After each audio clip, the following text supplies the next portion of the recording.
চারিদিকে এত বৃষ্টি হওয়ার কারণে সারাদিন একদমই বাড়িতে কাটছিল না, তাই সন্ধ্যা হতে না হতেই বেরিয়ে পড়লাম বাইরে ফাস্টফুড খাওয়ার জন্য। আর এদিকে দেখো ঝিরঝির করে কিন্তু বৃষ্টি এখনো পড়েই যাচ্ছে, তাই মনে হলো যে বাইরে আর না থেকে বাড়িতে কিছু নেওয়া যাক। তাই চলে এলাম মাংস নেবার জন্য, আর এখানে বোনকে পাঠালাম মাংস আনার জন্য। ভেবেছিলাম বাইরে থেকে কিছু খেয়ে নেবো, কিন্তু এত পরিমাণে বৃষ্টি আসার কারণে আর বাইরে না থেকে ভাবলাম সন্ধ্যা যেহেতু হয়ে গেছে তাহলে এটা নিয়ে বাড়িতে যাওয়া যাক। এদিকে আবার দেখতে দেখতে বৃষ্টি চলে আসলো, তাই চলে আসলাম মাংসের দোকানের অপোজিটে যে ফাস্টফুডের দোকানটা আছে সেখানে। আর এখানে এসে বসতে না বসতেই মনে হচ্ছে আরো জোরে বৃষ্টি পড়ছে।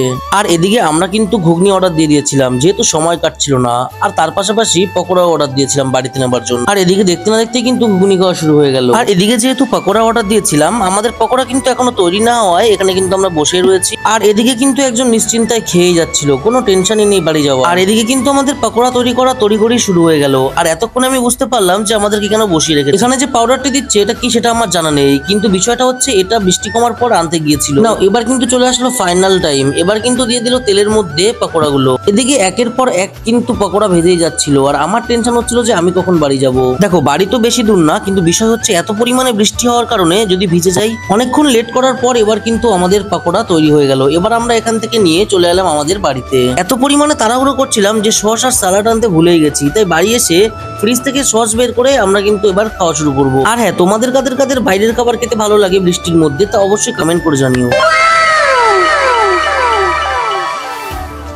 তাহলে এবার চলো মাকে দেওয়া যাক, আর এখানে মা খেয়ে বলুক যে কিরকম লাগছে। আর হ্যাঁ, বৃষ্টি পড়লে তোমাদের আবার কিরকম লাগে সেটাও কমেন্ট বক্সে জানিও। তোমরা কোথায় কোথায় যাও না যাও, কি করো না করো, অবশ্যই কমেন্ট করে বলে যেও। আর আজকের ভিডিওটা এইটুকুই, আর এইভাবেই কাটলো আজকে আমার সারাদিন আর রাত।